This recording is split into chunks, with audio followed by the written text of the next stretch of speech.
One of the main missions of the International Space Station is to provide us a way to learn what it's going to take for humans to live in space long term. And that covers everything from what the absence of gravity does to astronauts' bones and muscles, and also all the way down to more simple things like what it's like to drink a glass of water in orbit. The Dragon cargo ship that arrived at the station last week is carrying an experiment known as the capillary beverage, and that may change the way that astronauts drink in space. So this morning, we're going to learn more about it from the principal investigator of the experiment, Dr. Mike Weislogel, the vice president and senior scientist at the research firm IRPI, and a professor of mechanical engineering at Portland State University in Portland, Oregon. Mark? Greetings. Thanks so much for joining us. Yep. So, astronauts have been drinking through straws all these years. I guess are there reasons to change that? Are there disadvantages to it? Well, there are certainly reasons to do it. I mean, you can imagine flavored drinks being reconstituted from powders being an absolute nightmare with gravity gone. And it's a real challenge problem, and it's solved by having it done in a bag.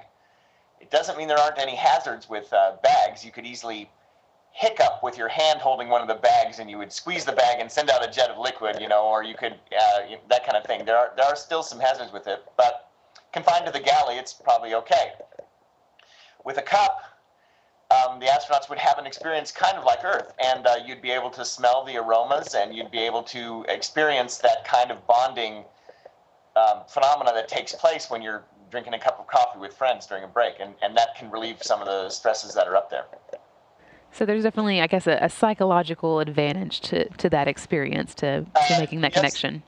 Yes, there is. There could also be one, for instance, picture a long duration mission where you use reusable cups instead of thousands of disposable drink bags. You could expect maybe a significant savings in volume and mass also. But here, this is largely about fun, and that was the idea about it in the first place. And I can tell you more about that if you want to, but whatever. Okay. Well, let's back up just a little bit. I know this builds on some earlier experiments that weren't, I guess, necessarily aimed at such a fun experiment, but in capillary flow. Can you just kind of go back and explain a little bit about that for us? Okay, so we've been doing a lot of work in drop towers and low-gravity aircraft and shuttle experiments and things over the years. And recently, I'd say over the last 8 years or so, we've had a slew of experiments that the astronauts have performed, as well as robotic experiments that all look at how liquids behave when the effects of gravity are small. So what we're doing is we're changing the shapes of containers and in such a manner that the liquid moves to the right locations passively, spontaneously. And it's driven by surface tension wetting forces, but it's also crazy geometry. And we're developing the methods to do that so that you don't use pumps, you don't use centrifuge, you don't need gravity. The container determines its own bottom. And so where the liquid is when it's time to use it. We're trying to make plumbing in space mundane instead of this aggravating, scary actual process. It's a terrible thing to try to flush the toilet, for instance, and then where's the water? Or to drain the fuel tank, but where's the fuel? That kind of thing. To feed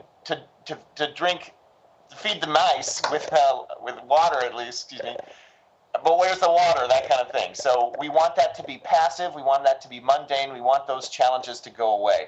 And the coffee cup, for instance, or the beverage cup is an example of how we can do this in a day-to-day, living in space kind of way. So that's just a very practical example of the research you've been doing, right? I think so. What spawned it was this the Italian espresso machine, the IS Espresso that's going up, and the fact that there's these complex drinks that are up there, and then it just steamrolled from there. But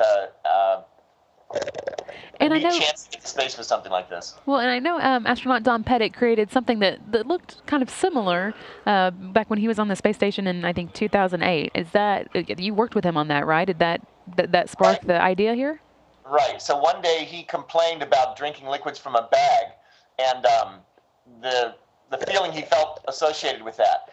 And so we emailed him, hey, you could do this and that, and he went over to he got some materials that were on space station and constructed this thing, and that demonstrated the phenomena and how you can replace the role of gravity with that of surface tension, wetting, and geometric shape of the container. And now the new one, though, is full-blown design. So now here we use the design models that we use for industrial design or commercial aerospace or NASA-related aerospace stuff, bring it all together in a cup. And the geometry is complicated, and but it can be 3D printed. And here we're going to dink around, having fun actually with astronauts during mealtime. But we also expect to get quality science from this to verify and validate the models that we use. So it's really got this two-pronged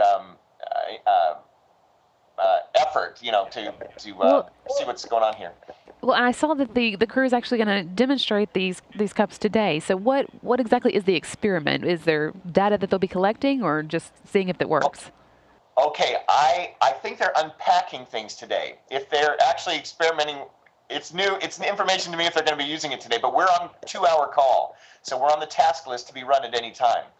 But this is an example of the cup. Okay, so this thing is 3D printed out of a transparent polymer, and it's been run through a series of tests to render it, safe to drink. It can be drank, and we have go ahead for all 50 drinks on the space station. And right now we're touch temperature drinks, but once we demonstrate it's safe, then we can maybe pursue hot beverages like tea, coffee, things like this. What was I saying? Oh yeah, so this cup, okay, this is a Demitas. It's for a shot of espresso. Okay, there are 6 cups like this on the space station. This one is a small one. The other ones are a little larger, some with handles, some with different shapes. The astronaut will use a drink bag to fill the cup and then enjoy it in the galley, just drinking like this. So once a connection is made with the lip, the entire contents can be drained into the mouth, and it'll be pretty much like a drink experience. The nose will be centered over the opening, so you'll get a nice whiff of whatever it is. It'll feel somewhat like Earth. It'll be different. You'll adapt, but it'll have much that same feeling. The thing is, only 20% of the activities, though, are for fun in the galley.